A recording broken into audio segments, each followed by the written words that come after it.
This episode of Fermented Adventure the Podcast is sponsored by Brewskits, handcrafted dog treats made from spent beer grains, oats, barley, and rye. No chemical preservatives, a great source of fiber, and packed with protein. Visit brewskits.com to see the full selection of treats for your dog and your cat. Receive 15% off, no minimum purchase on your first order by typing in lowercase FA 2024 at checkout. In this episode, Dawn and I had the privilege of touring with Glenn Smith of Brewery Tours as we toured through Lancaster and visited Rural City Beer Company, Isaac's Brewery, and Our Town Brewery. Stay tuned after the interview with Glenn to get a little taste of what the brewery tour is like. This is definitely something you should sign up for, whether it's on their York tour, Lancaster tour, or one of the other amazing tours that they lead. Cheers!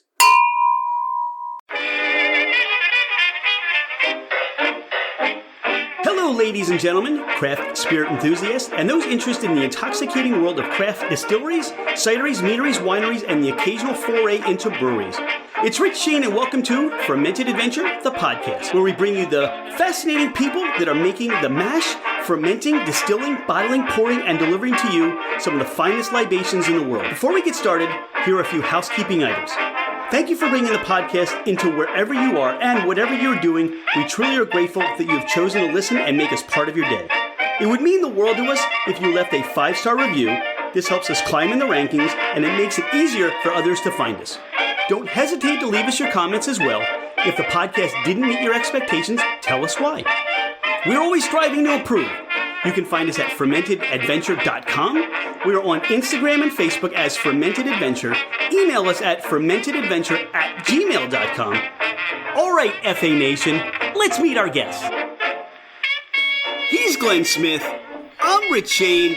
Dawn Ranieri's here, and this is Fermented Adventure, the podcast. Glenn Smith of Brewery Tours, welcome back to the podcast. Thank you so much for having us back. Well, you had us. We just finished a brewery tour.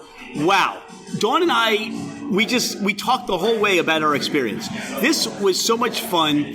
And what I wanted to talk to you about, first of all, tell us about the rules of the brewery tour. Oh my goodness, the rules. Well, other than, staying hydrated, because you gotta have water in you, because we do have a fair amount of alcohol that's consumed in this. And besides the fact that cleansing your palate is, number one, you gotta try every beer we put in front of you.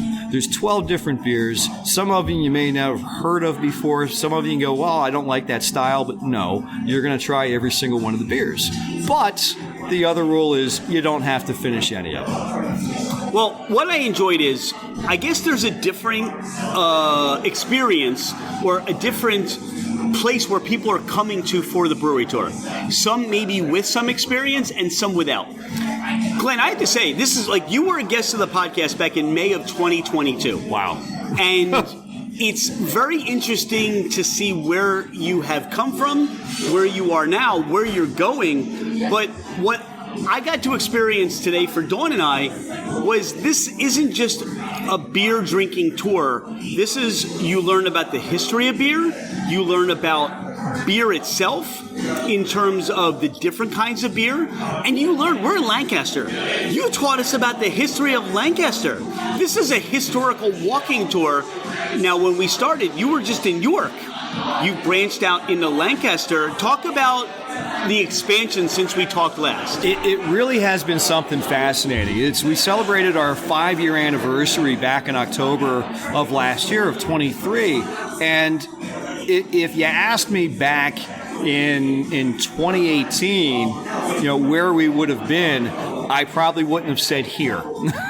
So it has been such an interesting evolution of our experiences, starting off with just a single walking tour in New York City, and now we've got a fleet of brew buses. We're here in Lancaster. We've got train rides. We've got a riverboat cruise. It's really gone beyond what I would have thought.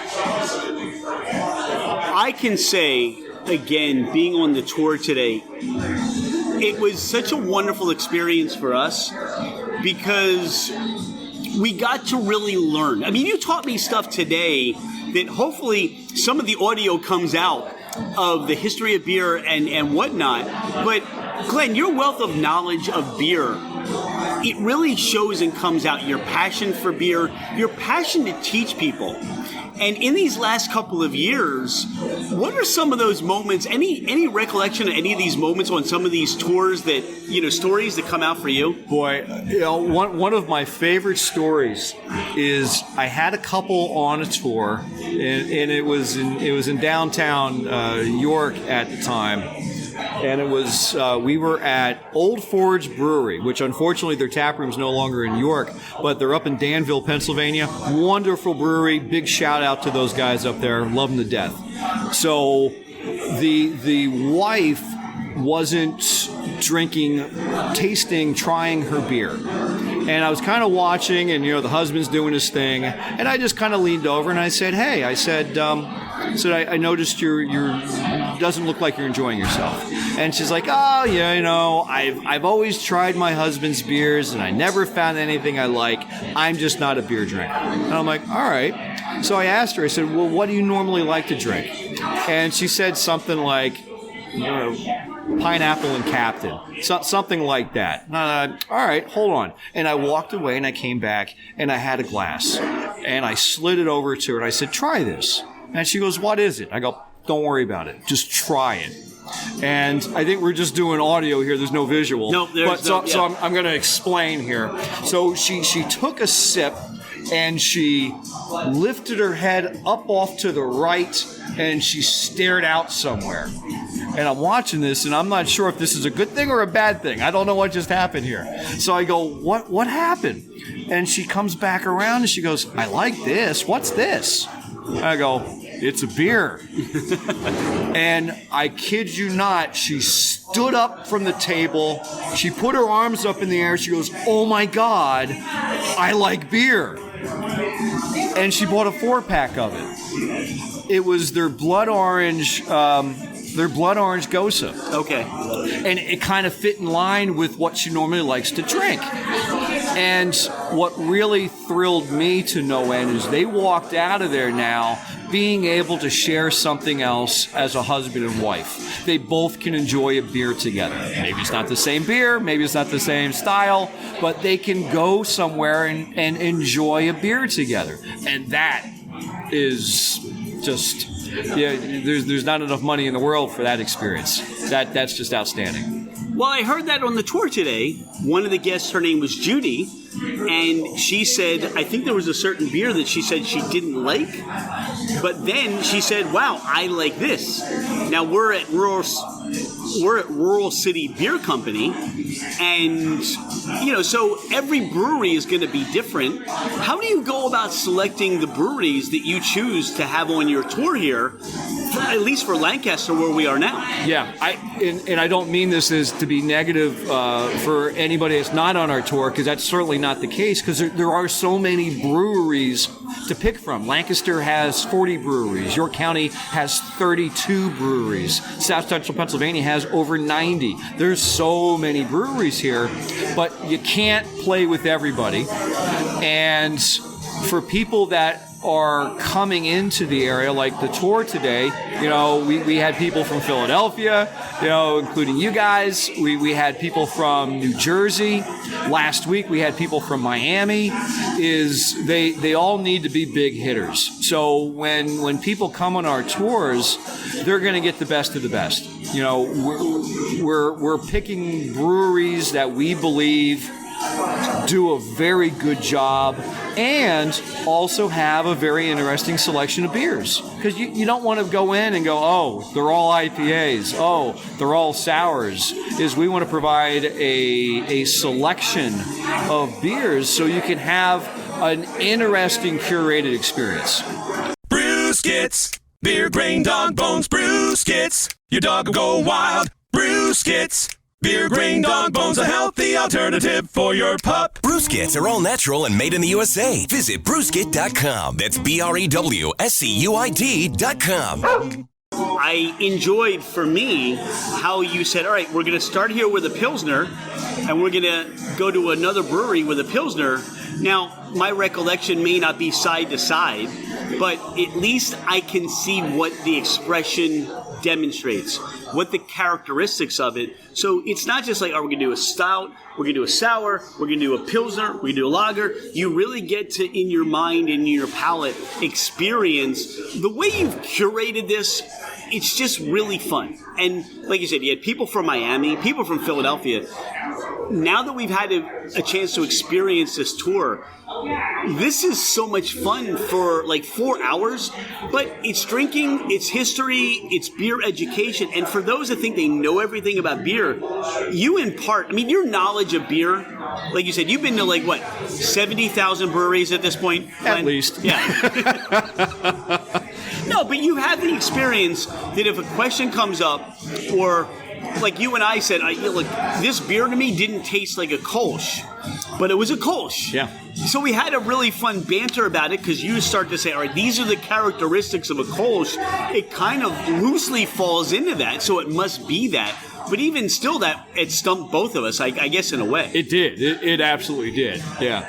So, for anybody looking for a gift for like a holiday or marking a passage of time, this has been a wonderful experience. And now it's almost like, all right, well, you've got the train excursions, you've got the motor coach excursions, you've got the walking tours in York and Lancaster coming to a city near you, I would imagine, at this point. So everything's going to be different for people to experience. That's one of the things that we really wanted to focus on, is every experience is different. The walking tour here in Lancaster City is different than the walking tour in York City. So if you come back and do that one, it's not going to be the same. There might be little pieces, that have some similarity about it from the education of beer standpoint, but wherever our experiences are, they're about where we are. If we're in Lancaster, it's about Lancaster. If we're in York, it's about York. If we're in Baltimore, it's about Baltimore, and so on and so forth. We had talked a little bit, and I said, save this, because I want to talk to you about this on the podcast. But where craft beer is at today, and, you and I had a conversation, for as many breweries that are closing, more are opening. You are the pulse of craft brewing. What do you see is on the horizon, or what's your take on craft brewing 2 years later from our initial conversation? I really don't see it slowing down at this point. There's been a lot of talking heads, over the past 6 months that, the bubble is burst, and I don't see it. At least I don't see it in this region of the country. Pennsylvania is strong. We're number 2 in the country for the number of craft breweries. We're only behind California, which is twice the size of Pennsylvania. We're brewing more beer than anybody in the country, again, with the exception of California. Pennsylvania is incredibly strong.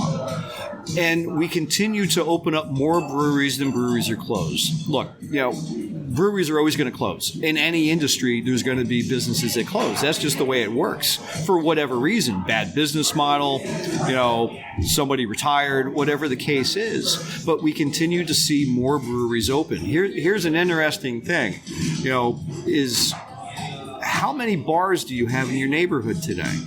Oh, we're from Delco. So Delco is the epicenter of the corner bar.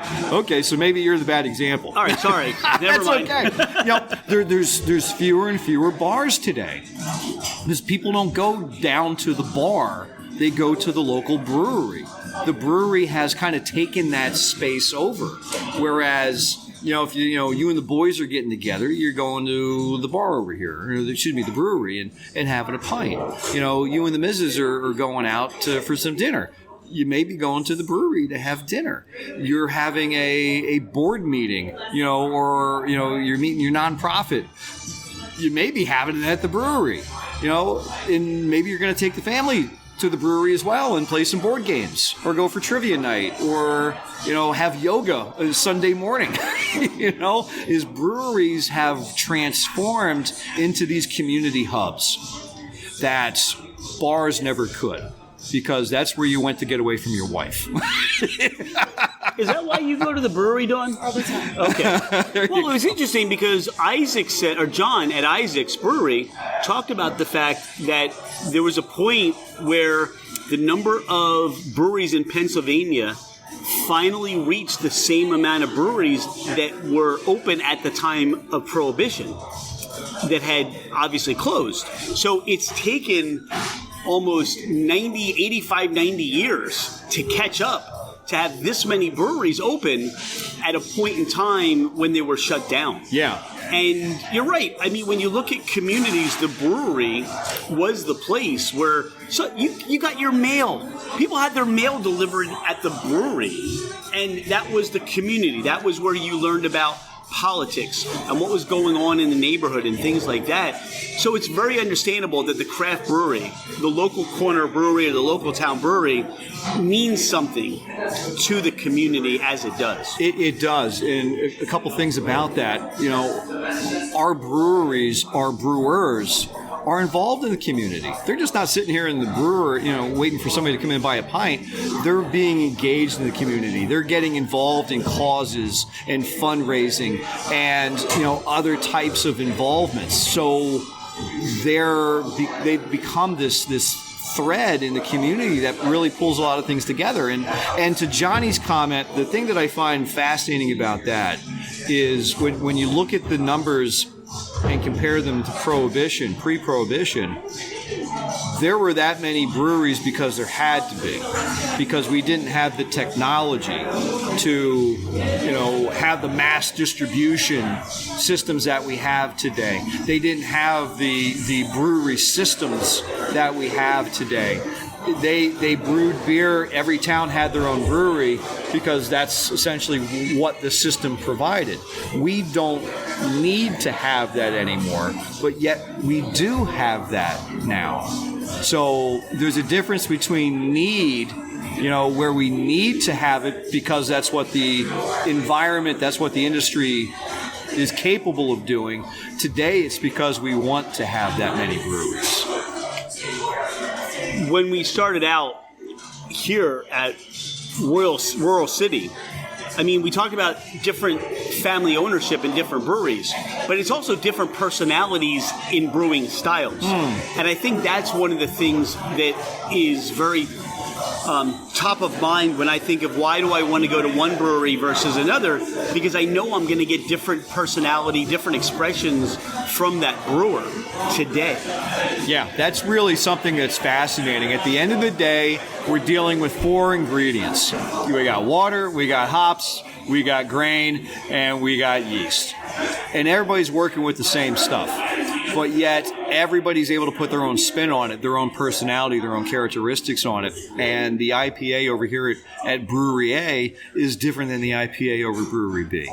And to be able to create that persona is critical for any brewery to survive. Because, look, we got 10,000 breweries in the country now. 10,000 breweries. You know, and yet somehow they're all managing to keep their doors open and sell pints because they're all doing something special, unique. Well, when you talk about 10,000 breweries today and where you are, and you talk to people quite often, where are you seeing with brewery trends, the customer, what they're expecting? We talked 2 years ago. What has emerged from the consumer, or what are you seeing that may be the new trends, or maybe something that breweries are looking to do more, or the customer is now looking for? I kind of see a return to the old is what I see, where there's a lot of breweries that are doing a basic Pilsner. That's a good example. It's one of those gateway beers, you know, because you know, your dad is back home having his Yingling or his Miller or whatever that is, and the concept of a brewery to that generation isn't necessarily something that's welcoming. It's like, I've been drinking the exact same beer since I was 20 years old, you know, and the brewers have I think figured out that they need to provide that transition beer to get you in the door, to open you up to other experiences. So I think there's less crazy beers, where you had the double pineapple, banana, strawberry, smoothie, whatever beer. That's still my favorite. It is. So I think there's been a lot more focus on classical trends. There's a lot more, I think you're seeing the Kolsch's and the golden ales, the easier drinking beers. That seems to me to be the trend. I have to say, we had such a great time. Dawn and I, this was so much fun. It was fun. And, getting a little bit of an idea of what you do, but now seeing it in person. Like I said, if you have an anniversary, a birthday, a family gathering, we're very close to Philadelphia, you're close to Baltimore. It's an hour or so away. We came out in a snowstorm today. Literally you wake up, it's 3 inches or whatever they want to call it. But what you're providing to the community and what you're providing to, whether you're a beer aficionado or a novice, you really, you didn't talk down to anybody, but you didn't talk up to anybody either. And I'm like, wow, this is like somebody that really knows his beer. And I learned something today. Not that I wouldn't have, but you're like a treasure trove of knowledge, but experience too. And it really comes across, and what your guests had a chance to experience was pretty fabulous. It's very kind of you to say that, and thank you. It's at the end of the day, this is a passion, and I kind of hope it shows. I just love talking about this, and it's rewarding for somebody to walk out of our tour learning something new, finding a new beer that they like. There's so much out there, and to have at least a little bit more confidence walking into a place going, oh, wait a minute, I know what ABV stands for now, or I know what a dunkel is, or something along those lines is you're now able to have a better experience wherever it is you go. And that's what it's all about, is having great experiences. So I was thrilled to have you guys join us today, because it's one thing to talk about it, but to actually experience it, it's a whole different world. So I'm thrilled to death. Yeah, and to that point, I think what happens now is, and you talked about it, maybe you'll find your next beer, your next experience. Now when you walk into a brewery, you now might take a chance versus, either I don't like beer or I'm sticking with my same old. Now you can look at that beer list and go, you know what? I'm curious. I had that on the brewery tour. Let me see what yours is like. Yeah. And maybe I find my next favorite beer. And you have some tools in your toolbox, so you can pony up to the bar and talk to the bartender and say, hey, tell me about that IPA. Yeah. Is it a really hoppy beer? Is it a fruity beer? You can have a conversation with somebody and maybe not feel absolutely comfortable, but feel a little bit more comfortable, in what you're doing. And it's only going to result in you having a better experience. For those that now want to sign up or reserve space on the brewery tour, how do they find you? Absolutely. You want to go to our website, which is ultimatecraftbeerexperience.com. All of our tours are bookable online. The only exception to that are charter and groups. So if you want to have a private charter or group, you can just call us or send us an email. Email is info@ultimatecraftbeerexperience.com. Phone number 717-660-0767. Glenn, thank you again. This has been such a treat. This has been such a wonderful experience. I learned so much more about Lancaster and beer today, and what you imparted and what you shared is really special. So thanks for doing that. So this is what you have to look forward to when you come on the brewery tour, and just be ready, because you're going to have fun, and you're going to learn, and you're going to drink, and it's just a wonderful experience. So thank you so much for that. My pleasure. Cheers. Cheers to you. Pardon the interruption. Thank you so much for listening to Fermented Adventure, the podcast. Could you do us a favor? Hit that follow button. It makes it easier for others to find us, and it helps us climb in the rankings. Take a screenshot of the podcast, post it, tag us, and let everyone know that you listen to the Fermented Adventure podcast. Now, back to our podcast. So, This beer, as I said, is called the Lager 134. Here's a couple acronyms we're going to be using here today with some numbers that we can talk about. The first is called an ABV. What does ABV stand for? There you go. All right. Congratulations. Well done. Alcohol by volume. The alcohol by volume, the ABV on this is 5%. Okay? 5%. So that's important. So when we talk about beers, whether you're out at the brewery, at the bar, at the restaurant, at home, what have you, when we talk about a normal beer, an average beer, which is, your Bud, Miller, Coors, all of those types of beers, those are typically around 4%. So when it comes to the body, you process beer for the most part, 1 12-ounce average beer in the course of an hour.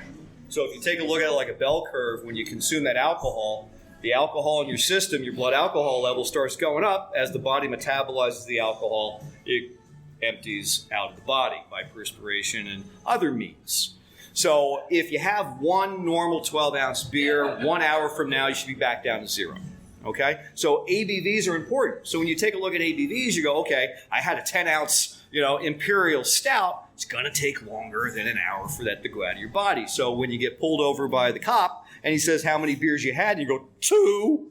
Depends which 2 you had, right? So ABVs are really important. All right. The other thing that we talk about is IBUs. What does IBU stand for? Who said that? There you go, incoming.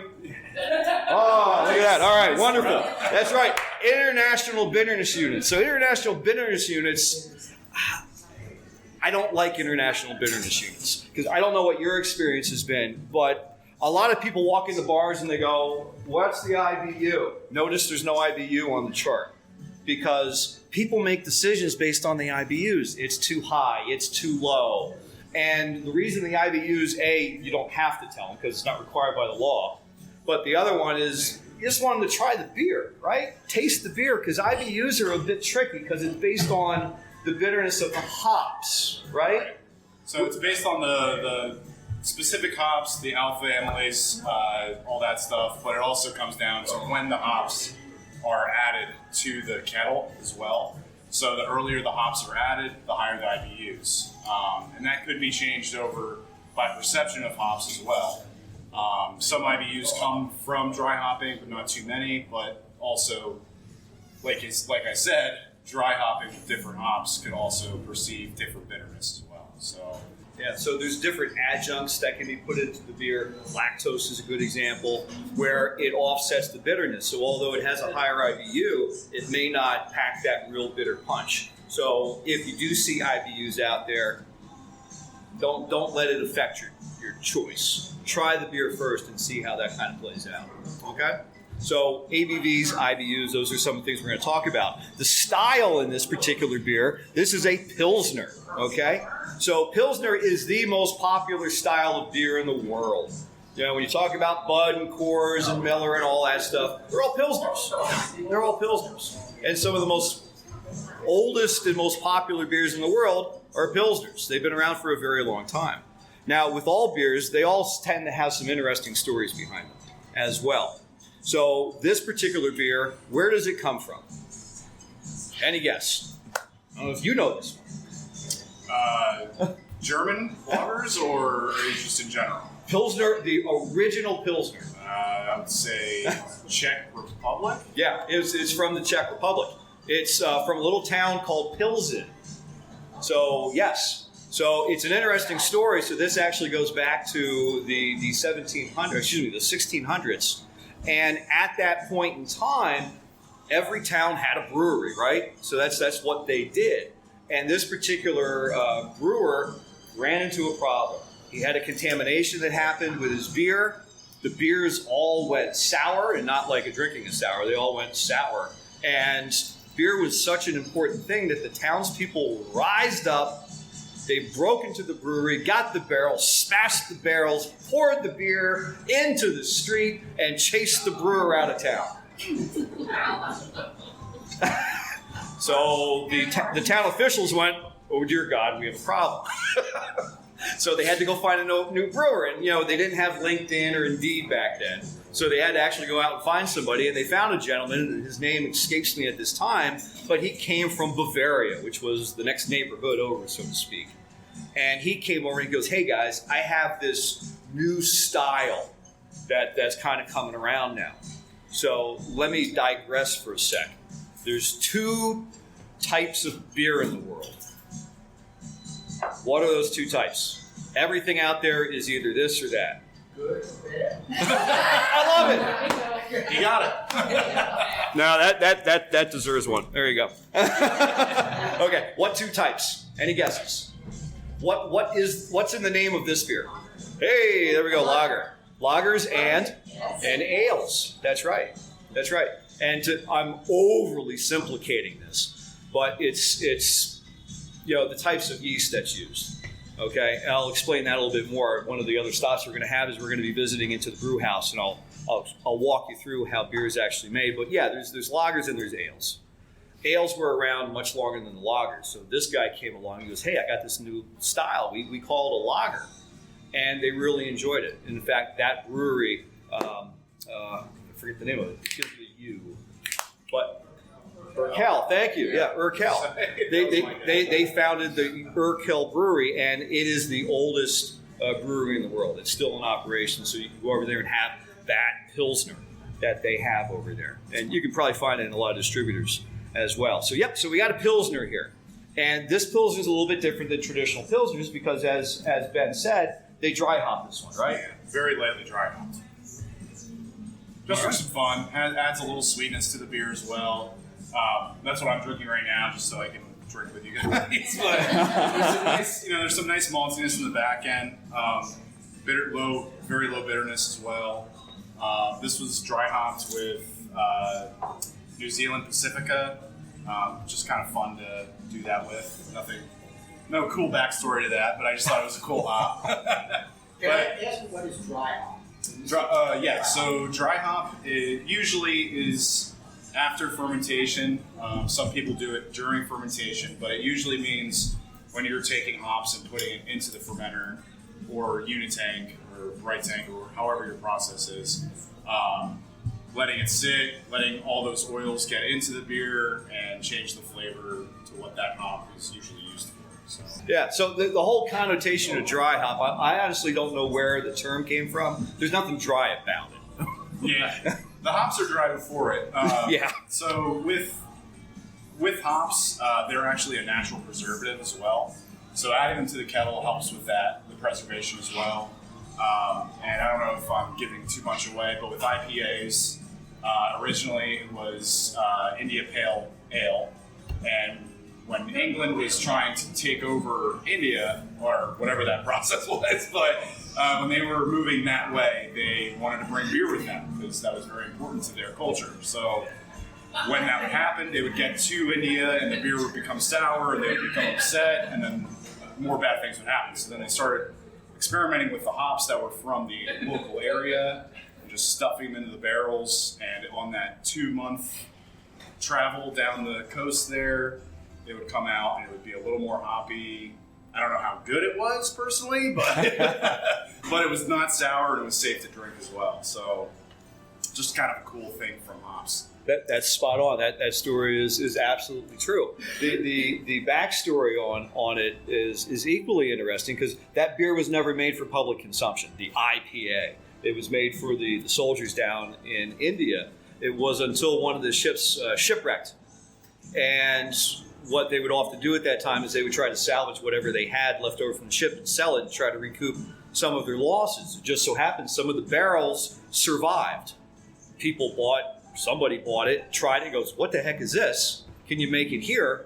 And he said, yes. And they started making it for the general public at that point. So, but for that shipwreck, we may never have had IPAs. So yes, thank you, yes. Although the interesting aside, I've always wondered because they said we got to get the ship from England all the way down to India. I said, why the hell didn't they just make a brewery in India? I don't know. That's a good point. No idea. Yeah. All right, so let's get to our second one. Let's do Chopper next. That is the dark beer that we have sitting there. So what are you guys getting out of this one? What are you tasting? What are you smelling? Caramel. Okay. Yep. Say coffee. Yeah, some roasted notes in there. So did Ben put caramel in this? So where does that caramel come from?